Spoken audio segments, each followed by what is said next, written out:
Salut à tous les amis, j'espère que vous allez bien. On se retrouve ce jeudi 8 janvier pour une nouvelle vidéo. On va revenir sur toute l'actu du FC Barcelone. On va revenir avec un peu plus de recul sur le match d'hier soir. On va parler également du match de ce soir entre le Real et l'Atlético de Madrid en vue de la finale de ce week-end. Dimanche, je le rappelle, finale de Supercopa de España. On va parler évidemment de Marc-André Ter Stegen, de Ronald Araujo et de bien d'autres sujets, tout comme Cancelo, n'oubliez pas.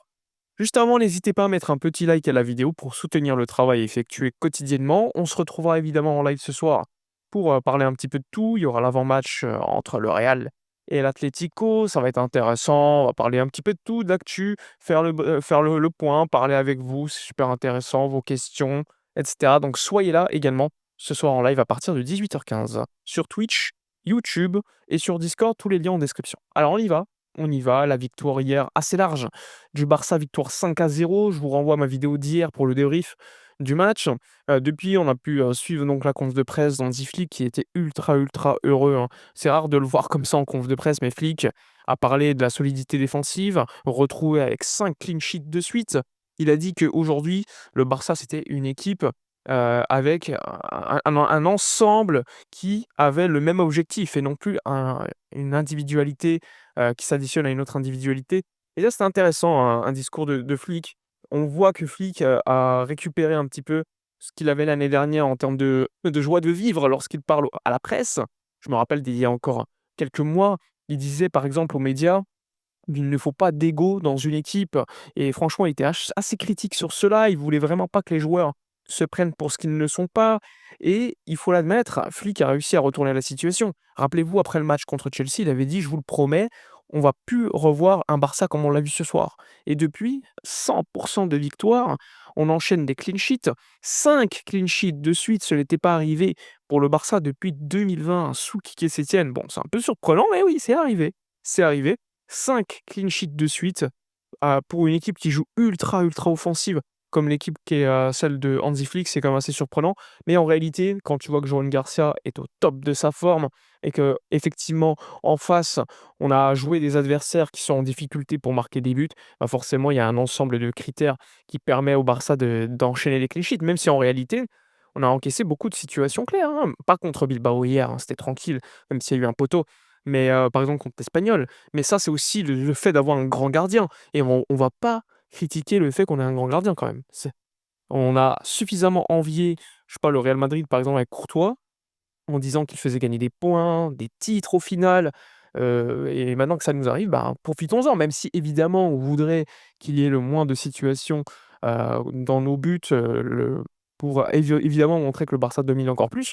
Mais pour autant, dès lors qu'il y a une situation, il faut un arrêt de la part de Joan Garcia et on en profite et ça fait plaisir. D'ailleurs, le débat pour, qu'il aille à la coupe du monde est relancé en Espagne, hein. Tout le monde, même des supporters du Real, bon évidemment, ils pensent comme à l'intérêt de la sélection en premier, ils te disent qu'il faut absolument qu'il aille au mondial. Parce que je le rappelle, tu as quand même Unai Simon qui est numéro un, tu as Raya, le gardien d'Arsenal, et ensuite tu as Sanchez, le gardien de Chelsea.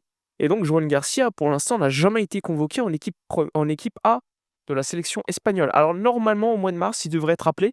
Maintenant, on verra, parce qu'il y a également Remiro. Il y a aussi, il y a beaucoup de gardiens. Et lorsqu'il avait été interrogé, Luis de la Fuente, il avait dit, il y a beaucoup de gardiens, il y a Léo Roman aussi, je regarde un petit peu tout, j'ai un groupe. Et franchement, c'est compliqué parce que tu te dis, forcément, Joan Garcia, pour moi, avec Raya, ça fait partie des top 5 au poste de gardien, en ce moment, quoi. Même plus peut-être, même top 3.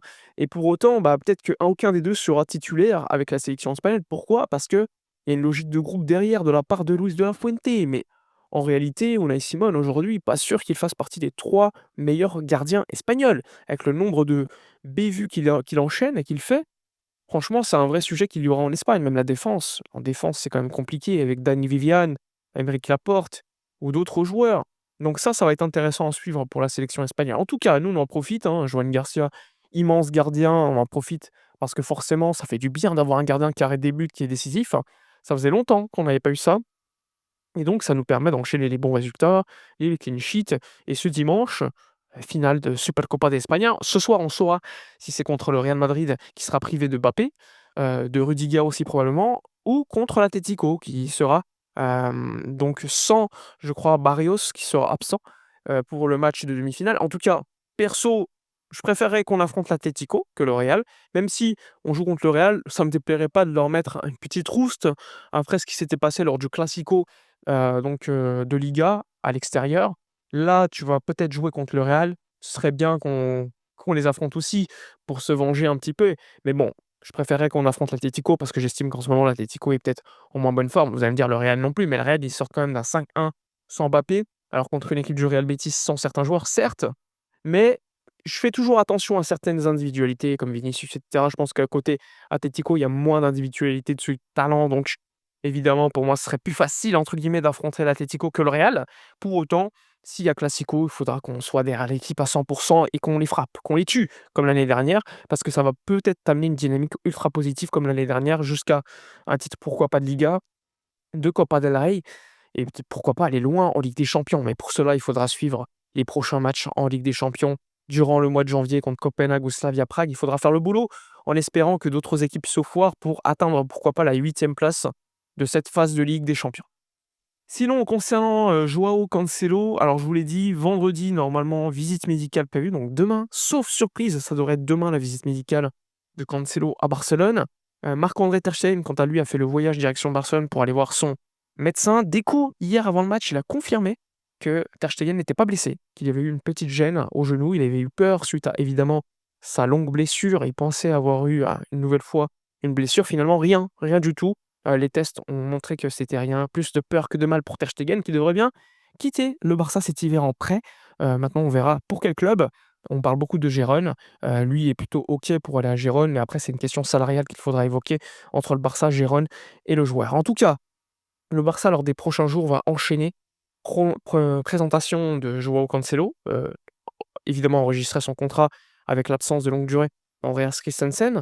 On verra la gestion du prêt éventuel donc de Marc-André Ter Stegen. Et pendant ce temps-là, le Barça finalement ne va pas se renforcer en défense centrale, puisque comme vous l'avez vu hier contre Bilbao, c'est que Eric Garcia va probablement s'installer définitivement en défense centrale et alterner avec Gérard Martin, Koubarsi derrière, ce qui va permettre évidemment de renforcer d'une certaine manière le milieu de terrain avec un De Jong et qui aura beaucoup plus d'importance comme l'année dernière. À voir s'il apporte ce que Eric apporte depuis déjà quelques semaines ou pas. On verra ça lors des grands matchs surtout. Mais en tout cas, l'arrivée de Joao Cancelo pourra permettre d'avoir beaucoup plus de flexibilité tactique sur le côté gauche, sur le côté droit, avec un Baldé et un Koundé qui, en cas de blessure, n'avaient pas de réel remplaçant de garantie. Eric Garcia aurait pu apporter à droite, par exemple.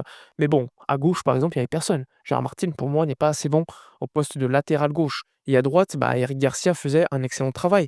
Mais ça veut dire que tu perdrais pour un autre poste comme défenseur central ou 6. Donc, franchement, c'est un bon apport. C'est un prêt avec un petit salaire. T'as rien à perdre. Dans 6 mois, il va repartir vers l'Arabie Saoudite et ensuite un autre club probablement. Mais en tout cas, je pense que c'est un bon choix de la part du club, compte tenu du marché des défenseurs centraux aujourd'hui, pour un bas prix, voire aucun coût pour 6 mois. Tu avais pas de défenseur central d'ultra qualité. Donc, pour moi, c'est une bonne décision de la part du Barça de prendre Joao Cancelo. Maintenant, on verra ce qu'il va faire parce qu'il vient d'Arabie Saoudite. Je pense pas qu'il va être titulaire directement. Mais en tout cas, pour faire le nombre et au fur et à mesure s'adapter, ça devrait fonctionner. Sous Hansi Flick avec un jeu offensif. Maintenant, il faudra voir défensivement parce que défensivement, c'est le gros problème de Joao Cancelo. Voilà pour la vidéo de la journée. N'hésitez pas à donner votre avis dans l'espace commentaire, à liker, commenter, partager. Nous, on se retrouvera ce soir, je vous le rappelle, 18h15 pour un petit live avant match Real Atlético vite fait pour parler aussi de l'actu du Barça. Et s'il y a de l'info d'ici là, on en parlera. On parlera de l'état de Lamine Yamal qui devrait être dispo pour la finale sans problème. Il a joué quand même une vingtaine de minutes hier. On verra, on en parlera. Donc soyez là ce soir. Bref, je vous dis à ce soir et d'ici là, comme d'habitude, portez-vous bien.